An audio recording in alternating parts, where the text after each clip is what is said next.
In this guide, I'm going to explain you how can you restart your Fantasy Premier League if you want to start fresh. Launch your Fantasy Premier League app, navigate to the Fantasy tab.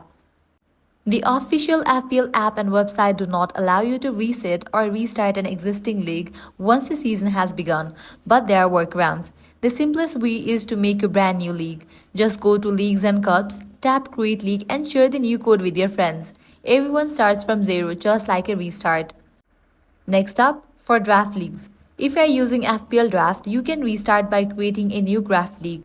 Go to draft section, select create new league and set a new draft date. That way all teams are rebuilt from scratch.